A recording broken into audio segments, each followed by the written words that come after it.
ശ്രീ ബൈജു കൊട്ടാരക്കര, നടിയെ ആക്രമിച്ച കേസിൽ ഗൂഢാലോചനയുണ്ട്, അങ്ങനെ നടന്നിട്ടുണ്ടോ എന്ന ഒരു ചർച്ചയ്ക്ക് വഴിമരുന്നിട്ടത് ആദ്യമായി മഞ്ജു വാര്യർ ഈ വിഷയത്തിൽ ഒരു നിലപാട് സ്വീകരിച്ചപ്പോഴാണ്. ഇതിൽ ഗൂഢാലോചന നടന്നിട്ടുണ്ടെങ്കിൽ അതിന് പിന്നിൽ പ്രവർത്തിച്ചവരെ നിയമത്തിന് മുന്നിൽ കൊണ്ടുവരണം, അതിന് പൂർണ്ണമായ പിന്തുണ താൻ നൽകും എന്നാണ് മഞ്ജു വാര്യർ ഫെബ്രുവരി 19 ഇവിടെ ദർബാർ ഹാൾ ഗ്രൗണ്ടിൽ നടിക്ക് ഐക്യദാർഢ്യം പ്രഖ്യാപിച്ചുകൊണ്ട് സിനിമാ പ്രവർത്തകരുടെയും സിവിൽ സൊസൈറ്റിയുടെയും ഒക്കെ നേതൃത്വത്തിൽ നടത്തിയ അവർക്കൊപ്പം എന്ന പരിപാടിയിൽ പറഞ്ഞത്. അതിനുശേഷമാണ് ദിലീപ് ഈ ചിത്രത്തിലേക്ക് വരുന്നതും ഈ 8ാം പ്രതിയായി ദിലീപ് ഈ കേസിലേക്ക് വരുന്നതും. അന്നും ഇന്നും മഞ്ജു വാര്യർക്ക് ഒറ്റ നിലപാടേ ഉള്ളൂ. അതിനു മുൻപ് പല ആളുകളും പല സന്ദർഭങ്ങളിലായി മൊഴി മാറ്റിയപ്പോഴും മഞ്ജു വാര്യർ ഈ കേസിലെ പ്രധാന സാക്ഷിയാണ്. അതിജീവിതയോട് ദിലീപിന് മുൻവൈരാഗ്യം ഉണ്ടായിരുന്നു എന്ന് മഞ്ജു വാര്യർ നൽകിയിരിക്കുന്ന മൊഴി, ആ മൊഴിയിൽ തന്നെ മഞ്ജു ഉറച്ചു നിൽക്കുകയാണ്.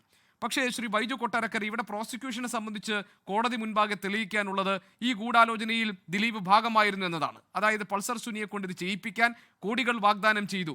പൾസർ സുനി എന്നെ അറിയാം, കണ്ടിട്ടുണ്ട്, എനിക്ക് വേണ്ട ഒത്താശ ചെയ്തിട്ടുണ്ട് എന്നൊക്കെ ജയിലിൽ ഒപ്പമിരുന്നവരോട് പറഞ്ഞപ്പോഴും അതുമായി ബന്ധപ്പെട്ട വിവരങ്ങൾ വന്നപ്പോഴും ഒക്കെ അത് തെളിയിക്കാൻ വെല്ലുവിളിക്കുന്നതായിരുന്നു ദിലീപിൻ്റെ മറുഭാഗത്തു നിന്നുള്ള നീക്കങ്ങൾ.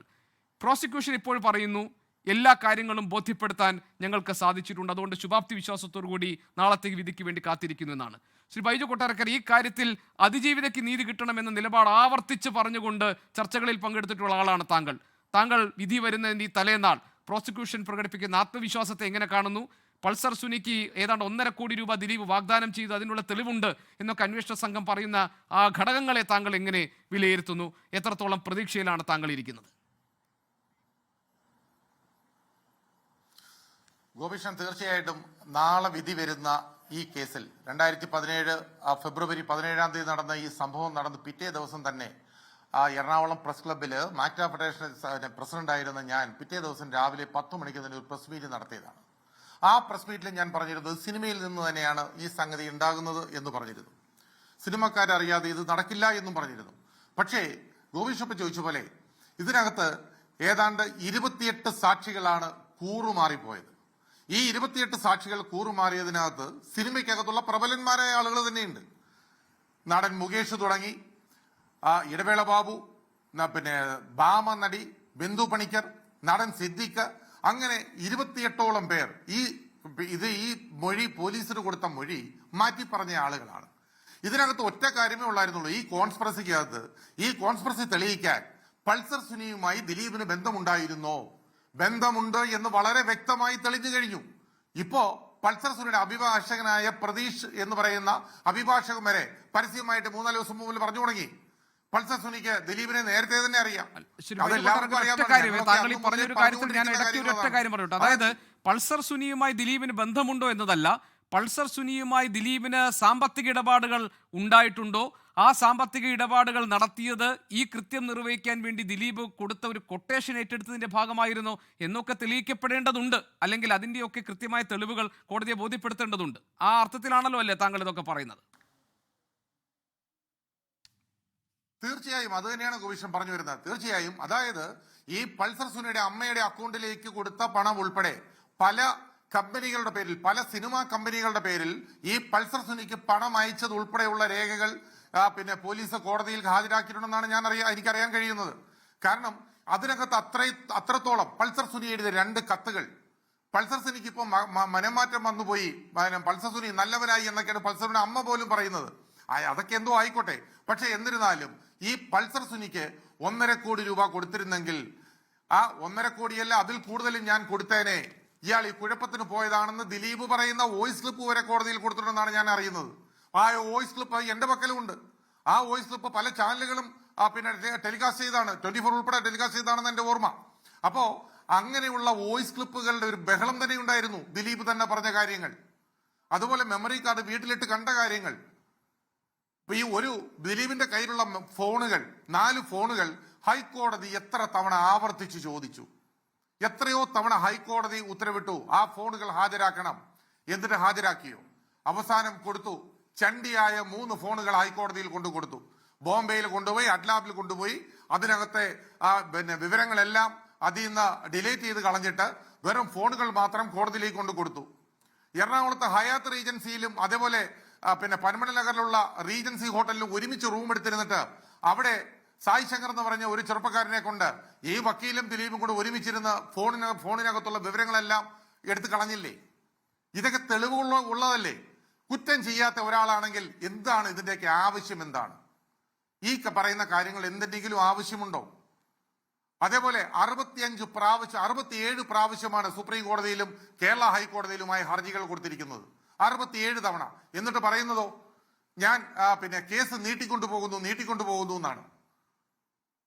ഈ കേസിന്റെ ഒരു അവസാനം കാണും എന്ന് പറഞ്ഞ സമയത്താണ് ബാലേന്ദ്രകുമാർ എന്ന് പറയുന്ന സംവിധായകൻ രംഗത്ത് വരുന്നത്. അദ്ദേഹം ഒന്നും ജീവനത്തോടെ ഇല്ല. ഈ ബാലേന്ദ്രകുമാർ വന്നു കഴിഞ്ഞപ്പോ ബാലേന്ദ്രകുമാർ കൊടുത്ത തെളിവുകൾ അത് ഓരോന്നും ശരിവെക്കുന്ന രീതിയിലല്ലായിരുന്നോ? എന്നിട്ട് ആ ബാലേന്ദ്രകുമാറിനെ പൂട്ടാൻ വേണ്ടി എന്തെല്ലാം കാര്യങ്ങൾ ചെയ്തു. ബലാത്സംഗ കേസ് വരെ വർഷങ്ങൾക്ക് മുമ്പ് അയാൾ താമസിച്ചിരുന്ന വീട്ടിലേക്ക് ഏതോ ഒരു യുവതി കയറി ചെന്നു എന്ന്. അവരിപ്പോ വയസ്സായ കാണാം, 10-65 വയസ്സായുണ്ടാവും. അവര് കയറി ചെന്നു എന്ന് പറഞ്ഞ് പോലീസിനെ കൊണ്ട് അന്വേഷിപ്പിച്ചിട്ട് ആ പാവത്തിന്റെ പേരിൽ അന്ന് കേസെടുത്തില്ലേ? FIR ഇടിപ്പിച്ചില്ലേ? എന്നിട്ട് എന്തായി? അവസാനം പോലീസ് തന്നെ എഴുതി തള്ളേണ്ടി വന്നില്ലേ? അപ്പൊ ഇതെല്ലാം ഏതിലേക്കാണ് പോകുന്നത്? ഒരു കുറ്റം ചെയ്തു കഴിഞ്ഞാൽ ആ കുറ്റം മുഖ്യമന്ത്രിക്ക് എഴുതിയ കത്തെന്തായിരുന്നു? ദിലീപ് എന്താണ് മുഖ്യമന്ത്രിക്ക് കത്തെഴുതിയത്? എനിക്ക് സാറിനെ മാത്രമേ വിശ്വാസമുള്ളൂ, 3-4 ദിവസമായി ഞാൻ ഉറങ്ങിയിട്ട് എനിക്ക് ഉറക്കം പോലും വരുന്നില്ല എന്നുള്ള രീതിയിൽ മുഖ്യമന്ത്രിക്ക് ഒരു കത്തെഴുതിയില്ലേ? അത് കഴിഞ്ഞിട്ട് 4 ദിവസം കഴിഞ്ഞപ്പോഴാണല്ലോ ദിലീപിനെ പൊക്കിയത്. അപ്പൊ ഇതിന്റെ കാരണങ്ങൾ വളരെ വ്യക്തമായി പോലീസിന് അറിയാം. പക്ഷെ ദിലീപിനെ വെള്ളപൂശാൻ വേണ്ടി ഒരുപാട് പേര് അന്ന് രംഗത്തുണ്ടായിരുന്നു. അതിൽ ഒരാളിപ്പോ ജയിലിൽ കിടപ്പുണ്ട്. 10 സെക്കൻഡ് വേണ്ടി വരുമെന്ന് പറഞ്ഞ ഒരാളിപ്പോ ജയിലിൽ കിടപ്പുണ്ട്. വെള്ളപൂശ ഇറങ്ങിയ ഒരു മനുഷ്യനാണ്. ഇപ്പൊ ജയിലിൽ കിടന്ന് 10 സെക്കൻഡ് ചോദിക്കുകയാണ്. 10 സെക്കൻഡ് 20 സെക്കൻഡ് ചോദിച്ചുകൊണ്ടിരിക്കുക എന്ന് പറഞ്ഞതുപോലെ ഒരുപാട് പേര് ഇപ്പൊ ഈ PR വർക്കിലൂടെയും അല്ലാതെയും ഒക്കെ എന്നെ വരെ കൊല്ലാൻ ആളിനെ അയച്ചില്ലേ? ഇപ്പോഴും കേസ് കിടക്കുകയല്ലേ അതിന്റെ? എന്നിട്ട് എന്റെ വീട്ടിൽ വന്നൊരു പട്ടിയെ തന്നിക്കൊന്നിട്ടല്ലേ എന്ന് പോയത്? ഇതൊക്കെ മറച്ചു വെക്കണോ? ഞാൻ അറിയാൻ വേണ്ടി ചോദിക്കണോ ഗോപീഷൻ? ഈ കാര്യങ്ങൾ മറച്ചു വെക്കണോ? എത്ര കാര്യങ്ങൾ ഈ കേസിന്റെ തുടക്കം മുതൽ ഇന്ന് വരെ ഈ കേസിൽ നിന്ന് ദിലീപ് എന്ന 8ാം പ്രതിയെ മാറ്റി നിർത്താൻ, അല്ലെങ്കിൽ 8ാം പ്രതിക്ക് ഇതിൽ പങ്കില്ല എന്ന് വരുത്തി തീർക്കാൻ എന്തെല്ലാം കള്ളക്കഥകളും എന്തെല്ലാം PR വർക്കുകളുമാണ് അവർ ചെയ്തത്, ഇപ്പോഴും ചെയ്തുകൊണ്ടിരിക്കുകയല്ലേ? കാവ്യമാധവന്റെ ലക്ഷ്യ എന്ന സ്ഥാപനത്തിലല്ലേ ആദ്യം ഈ പൾസർ സുനി പെൻഡ്രൈവ് കൊണ്ട് കൊടുത്തത്? ഈ പെൻഡ്രൈവ് കൊടുത്ത വിവരങ്ങൾ ഇത് FSL റിപ്പോർട്ട് 1.5 വർഷം വിചാരണ കോടതിയിൽ പൂഴ്ത്തി വെച്ചില്ലേ? അത് ആരുടെ കുറ്റമാണ്? ആര് പറഞ്ഞിട്ടാണ് അവിടെ പൂഴ്ത്തി വെച്ചത്? അത് വെളിപ്പെടുത്തിയില്ലേ? സുനിൽ എന്ന് പറയുന്ന FSL ലാബിലെ ഉദ്യോഗസ്ഥൻ സുനിൽ അത് കോടതിയിൽ മൊഴി പറഞ്ഞില്ലേ? അപ്പോ ഇതിനകത്തെല്ലാം വെളിവാകുന്ന ഒരുപാട് കാര്യങ്ങൾ ഈ കേസിനകത്ത് ദിലീപിന് പങ്കില്ല എന്ന് വരുത്തി തീർക്കാൻ ഒരുപാട് പേർ കിണഞ്ഞു പരിശ്രമിച്ചിട്ടുണ്ട്. പക്ഷെ ബാലേന്ദ്രകുമാർ മരിക്കുന്നതിന് 2 ദിവസം മുമ്പ് എനിക്കൊരു മെസ്സേജ് ഇട്ടിരുന്നു. ആ മെസ്സേജ് ഇപ്പോഴും ഞാൻ എൻ്റെ ഫോണിൽ അതേപോലെ തന്നെ സൂക്ഷിച്ചിട്ടുണ്ട്. ബാലേന്ദ്രകുമാർ പറഞ്ഞത്, ഞാൻ ചിലപ്പോ മരിച്ചു പോയേക്കാം ബൈച്ചേട്ടാ, പക്ഷേ ഞാൻ മരിച്ചാലും ഈ കേസിന്റെ വിധി ഒന്ന് കാണണമെന്ന് എനിക്കുണ്ടായിരുന്നു, പക്ഷേ ഞാൻ മരിച്ചാലും നീതി പുലരും എന്നാണ് ബാലേന്ദ്രകുമാർ എനിക്കിട്ടൊരു മെസ്സേജ്. നീതി വരും. അവസാന ദിവസങ്ങളിലൊക്കെ 45ഓളം ദിവസങ്ങളിൽ ഈ ബാലേന്ദ്രകുമാർ എറണാകുളത്തും തിരുവനന്തപുരത്തും കോടതിയിൽ കിഡ്നി ഫെയിലറായി ഹാർട്ട് പ്രോബ്ലമായി ഇരുന്ന ആ മനുഷ്യൻ, യാത്ര പോലും പറ്റാതിരുന്ന മനുഷ്യൻ അവിടെ ഇരുന്ന് വിചാരണയ്ക്ക് മൊഴി കൊടുക്കുമ്പോഴും വിചാരണ നേരിടുമ്പോഴും ഒക്കെ ആ സമയത്ത് മുഴുവൻ ഈ ബാലേന്ദ്രകുമാർ പച്ചവെള്ളം പോലും കുടിക്കാതെ അവിടെ ഇരുന്ന് മറുപടികൾ പറഞ്ഞുകൊണ്ടേയിരുന്നു.